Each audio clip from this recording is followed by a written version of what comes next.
Bonjour et bienvenue dans cette nouvelle vidéo. Ici c'est Idriss Safak de la chaîne AfroForex. Sur cette chaîne, nous partageons du contenu relatif au trading, à l'économie, finance, business. Si tu n'es pas encore abonné sur cette chaîne, alors je t'invite bien entendu à t'abonner, surtout à liker et à partager avec la communauté. Pour le compte de cette nouvelle vidéo, on va essayer de comprendre ce que c'est qu'une devise majeure, ce que c'est qu'une devise mineure et encore ce que c'est qu'une devise exotique. Donc, on va aller un peu plus en détail et essayer de voir pour quelles raisons elles sont appelées ainsi et donc par la suite comprendre sur quel type de paire de devises on va devoir se concentrer davantage. Donc, sans plus tarder, intro.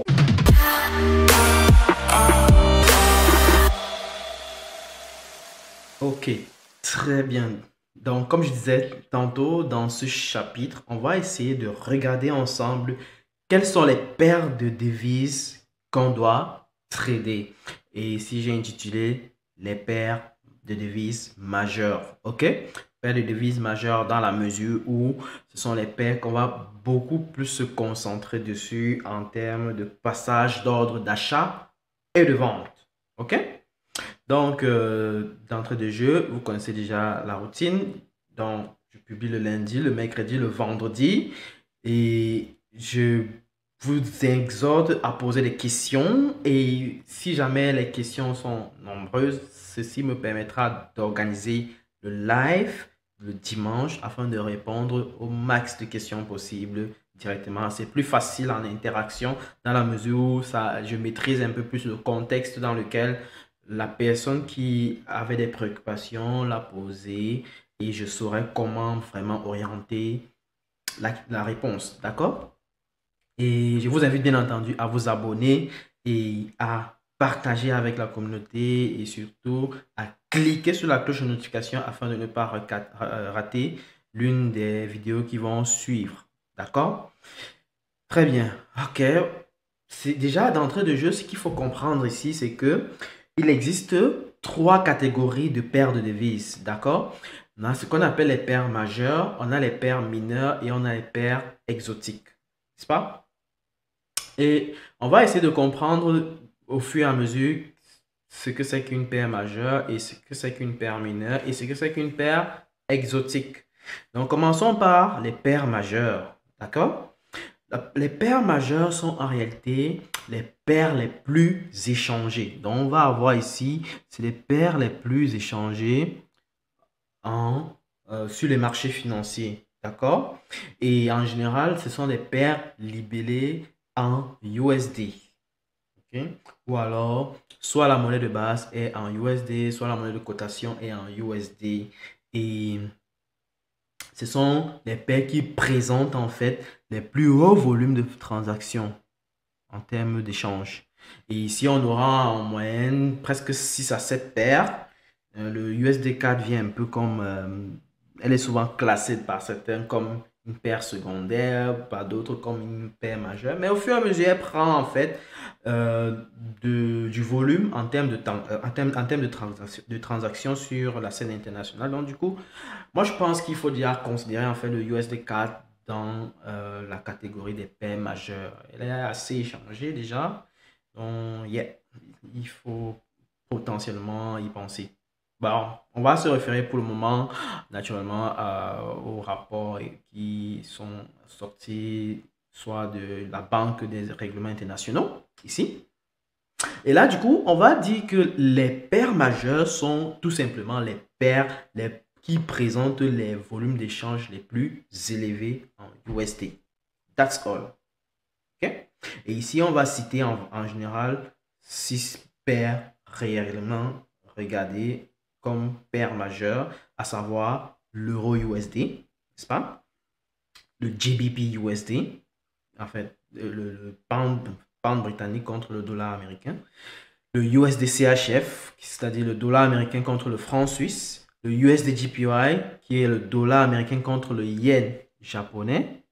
Le AUD USD, qui est le dollar australien contre le dollar américain, le NZD USD qui est le dollar néo-zélandais contre le dollar américain et le USD 4 qui n'est rien d'autre que le dollar américain contre le dollar canadien. Donc, ça représente en fait cet ensemble de 6 à 7 paires, ok, de devises. Et comme je disais tantôt, ces paires-là sont en réalité considérées telles quelles pour la simple raison qu'elles représentent un grand volume en termes de transactions. Et ici, sur ce graphique qui a été sorti dans le rapport de la Banque des règlements internationaux, la BIS, Bank of International Settlement, on peut voir que en réalité, on a en fait déjà d'entrée de jeu les paires qui sont les plus sollicitées. Ok. En termes de transactions, on a ici le USD, on a l'euro et on a le JPY. Ok. Et ensuite, maintenant, viennent des paires viennent certaines paires en second plan, à savoir le GBP, qui est la livre sterling, le AED, le CAD, CHF, et ainsi de suite. Et là, du coup, sur la base de ça, on peut maintenant faire, ils ont fait une sorte de classification des paires sur la base des volumes qui ont été échangés. Et du coup, la paire euro-USD retombe en premier. Après, suit le USD JPY, bien entendu. Après, on a le USD GBP, qui est en fait le GBP USD. Vous pouvez le mettre de l'un ou l'autre côté. OK? Ça représente la même paire. Le AUD USD qu'on a cité, bien entendu. Le USD CAD. OK? USD CAD qui, comme je disais, est en train de monter en puissance en termes de volume de transactions ici. OK? Et on va après avoir le USD CHF et le USD contre le dollar hongkongais, n'est-ce pas? Le dollar de Hong Kong. Et d'autres paires telles que qui vont suivre bien après ces paires qui ont été identifiées, n'est-ce pas? Mais les plus importantes sont là. Ils sont situés quelque part là, n'est-ce pas? Ils sont situés quelque part là. OK? Et donc, du coup, on peut voir qu'on se limite à presque 6 à 7 paires de devises. D'accord? 6 à 7 paires de devises. Et là, du coup, on peut voir que le NZD-USD n'apparaît pas nécessairement ici, mais en réalité, très souvent, il présente des forts volumes de transactions, donc il peut parfois changer en termes de classement sur le volume qui a été échangé au cours de la période considérée. Donc, mais très souvent sur les marchés financiers, on va se rendre compte que beaucoup regardent cela comme une paire majeure, d'accord? Ça, c'est très important à voir aussi parce que il y a un côté le rapport des macroéconomistes, mais d'un autre côté, il y a la réaction sur le terrain. OK? Il y a la réaction sur le terrain qu'il faut bien entendu prendre en compte. Et donc, voilà un peu ce qu'il faut dire des paires majeures, mais qu'en est-il des paires mineures? En réalité, les paires mineures sont tout simplement les paires qui ne sont pas libellées en USD. Donc, du coup, c'est des paires dont le USD n'intervient pas à l'intérieur, mais qui présentent également un fort volume en termes de transactions. Ici, on va avoir les paires en euros, n'est-ce pas? À savoir euro CHF, euro GBP, euro AUD. Des paires en yens, n'est-ce pas? Nous avons vu dans notre slide précédent que en premier, on avait le USD qui était comme la monnaie principalement utilisée à l'échelle internationale. Après, venait l'euro et ensuite le JPY qui est le yen japonais. Donc, on va identifier ici comme paires mineures toutes les paires qui sont potentiellement libellées soit en euros, soit en yens, soit en GBP, c'est-à-dire en livre sterling, soit en dollars canadiens. Parce que, figurez-vous, après qu'on ait les trois principales monnaies échangées, on a aussi celles qui en suivent, à savoir le GBP, AED, CAD et ainsi de suite. Donc, vous voyez qu'en réalité, s'il faut parler de paires mineures, il faut tout simplement parler des paires qui font intervenir, qui ne font pas intervenir déjà le USD dans l'échange et qui ressortent des pays, disons dire, entre guillemets, développés. OK? Ils sont appelés pays développés. Et du coup, ici, on va identifier l'euro CHF, euro GBP, euro AED pour celles qui sont libellées en monnaie de base euro. On aura ensuite le yen qui va intervenir également comme la seconde après l'euro, à savoir Euro JPY, GBP JPY, CHF JPY, AUD JPY, ainsi de suite. Et ensuite, on peut aussi identifier les paires dont la monnaie de base est le GBP ou alors la livre sterling. On va voir le GBP AUD, GBP NZD, GBP CAD, et ainsi de suite. OK? Mais vous voyez qu'ici, on n'a pas fait intervenir le GBP USD parce qu'on a dit elles ne sont pas en USD. OK? Et on peut aussi faire intervenir dans les paires dont la monnaie de base serait le dollar canadien, donc CAD ici. Et là, du coup, on a le CAD CHF, CAD JPY, CAD, ainsi de suite. OK? Etc. Il y a beaucoup de monnaies, beaucoup. Du moment où ça fait intervenir le CAD et une autre monnaie d'un pays développé. Donc ici, vous voyez que les paires qui sont enfin les paires qui sont matchées ici là sont en fait des paires qui ressortent des pays entre guillemets développés et qui ne sont pas en dollars USD. Ok? Très important. Donc, une fois que on a identifié les paires majeures et les paires mineures, il est donc intéressant de voir les paires qu'on appelle exotiques. Alors, les paires de devises exotiques. Et les paires de devises exotiques sont en réalité des paires de devises faisant intervenir d'un côté la monnaie d'un pays développé et la monnaie d'un pays en développement ou alors un pays émergent. D'accord? Donc, c'est ces deux éléments-là qui interviennent dans l'échange. On va parler comme pays développé, USD, Euro, GBP, CAD, CHF, quoi d'autre, JPY et ainsi de suite. OK? Donc, on pouvait citer ici AUD aussi, AUD, CAD et CHF. OK?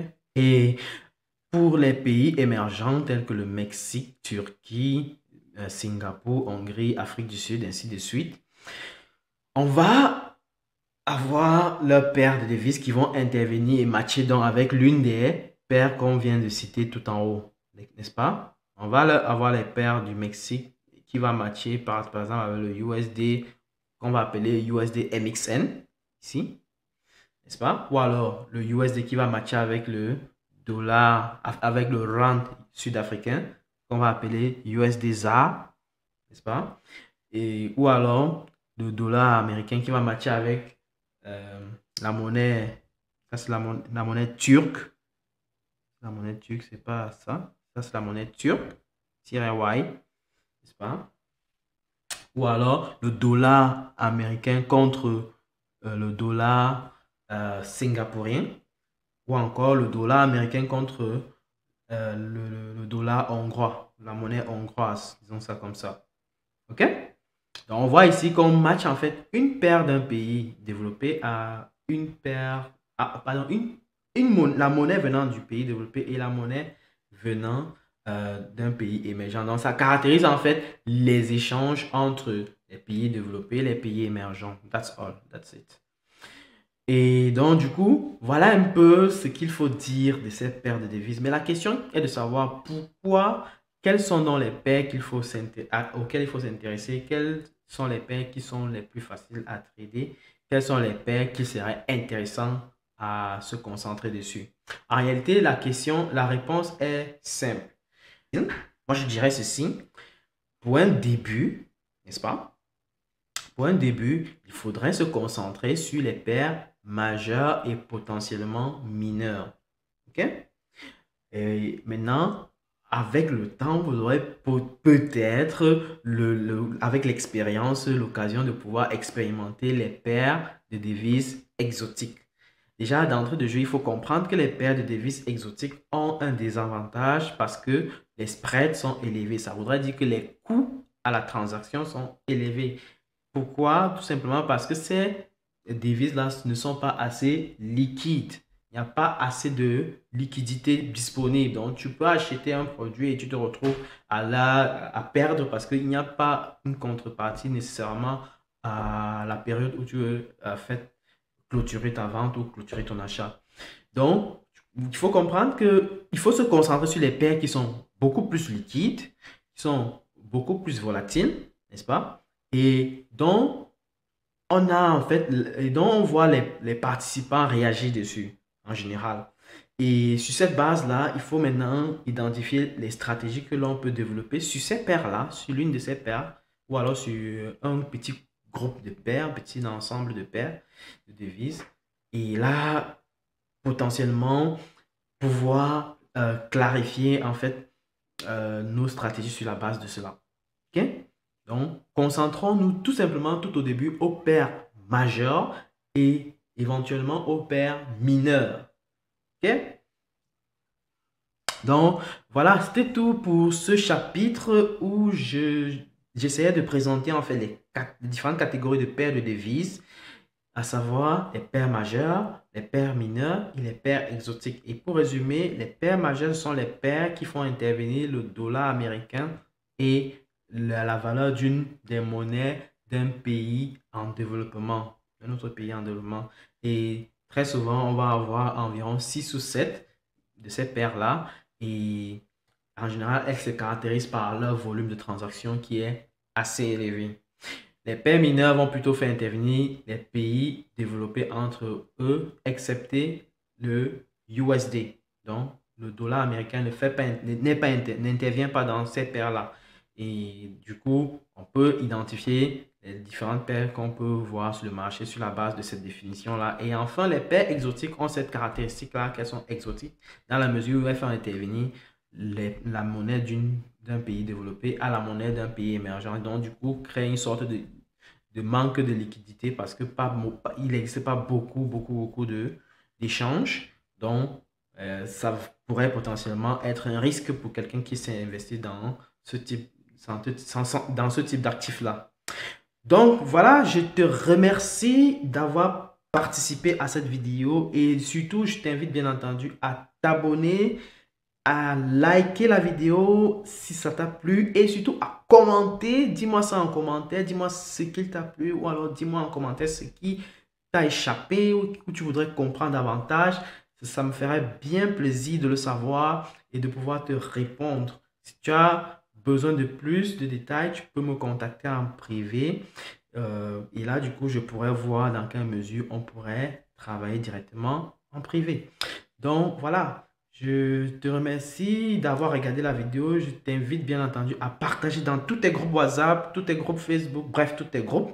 Et surtout à inviter le max de personnes à regarder ces vidéos qui sont pour ma part assez instructives et qui vont certainement aider plus d'un. Et donc du coup, je retourne en face caméra afin de pouvoir conclure cette vidéo. Et on se dit à très bientôt. Nous arrivons donc au thème de cette vidéo. J'espère que tu as aimé la vidéo. Si tu l'as aimé, bien entendu, like la vidéo et surtout partage la vidéo avec la communauté, au max de personnes surtout.